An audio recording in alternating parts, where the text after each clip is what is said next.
क्योंकि प्रेम का संदेश हर देश दे रहा है, लेकिन जितना संदेश दे रहा है उससे ज्यादा हथियार इकट्ठे करके बैठा है। ठीक है, गोली बंदूक रखो, बॉर्डर सेव करो, लेकिन परमाणु बम इसको खत्म करना चाहिए। ये मानवता पे बहुत बड़ा अभिशाप है।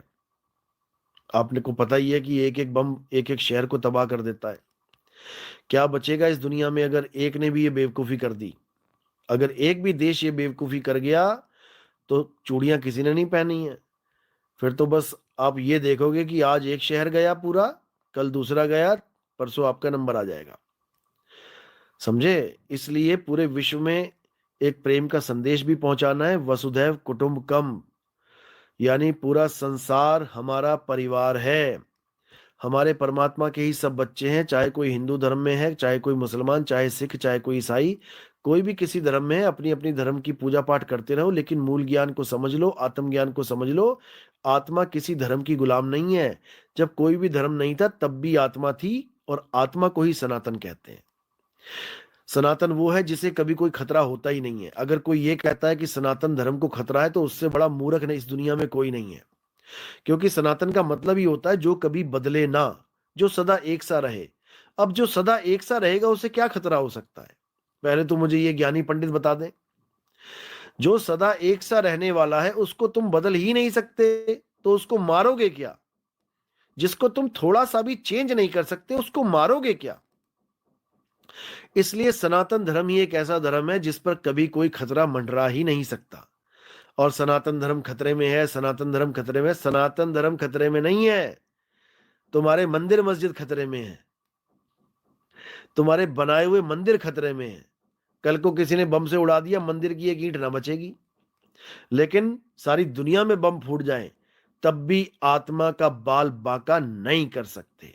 समझे? यह है सनातन धर्म, और इसी धर्म का प्रचार पूरे विश्व में होगा। हिंदू, मुस्लिम, सिख, ईसाई हर धर्म में होगा, हर जगह होगा। बस देखते जाओ क्या होता है। और ये संतों का वचन है, ये पूरा होके रहेगा। विरोधी विरोध करेंगे, बहुत करेंगे, बहुत करेंगे, लेकिन आपको पता है विरोध के बाद ही निखार आता है। असली निखार विरोध के बाद ही आता है। समझ जाओ बात को। एके इंडिया, गुरुजी इस ब्रह्मांड के कण कण में काल पुरुष या परम पुरुष है? देखो, मैंने सत्संग में अच्छी तरह समझा रखा है, ये जो कण कण वाला खेल है, कण कण में है भगवान, ये घोर है अज्ञान। कण कण में परमात्मा नहीं है, क्योंकि कणों से ही मूर्ति बनी है। कण कण में परमात्मा होता तो मूर्ति भी चलती, मूर्ति भी खाती, मूर्ति भी बोलती, लेकिन नहीं बोल रही है।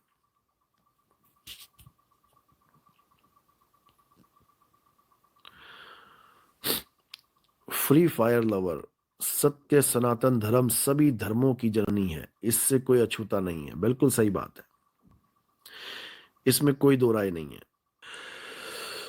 अंडा शाकाहारी है या मांसाहारी है? कुछ लोग इसे शाकाहारी बोलते हैं, हमें समझ में नहीं आता, आप बता दीजिए स्टेटस किंग।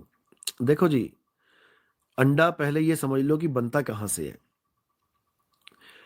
अंडा मां से बन रहा है या पौधे से बन रहा है? पहले तो ये समझ लो। अंडा मांस से बनता है,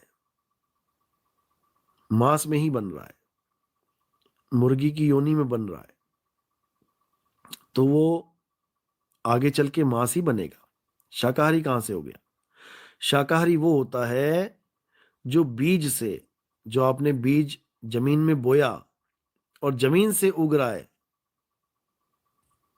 वो शाकाहारी होता है। शाक पात, फल फूल, टहनियां। जो लोग कहते हैं अंडा शाकाहारी है, अगर वो हिंदू हैं तो उनको कहो ठीक है, मंदिर में बंटवा के दिखाओ जरा, अगर शाकाहारी है तो। ये मन भरमाता है, केवल स्वाद के चक्कर में कहता है नहीं शाकाहारी है, खा ले। उसके बाद हिसाब किताब देना पड़ता है भाई। ठीक है जी, सतनाम साहिब बंदगी, जय गुरु बंदी छोड़, जय सतनाम, जय सतनाम। परमपिता परमात्मा की सदा ही जय हो, मालिक की सदा ही जय हो। साहिब बंदगी, सतनाम।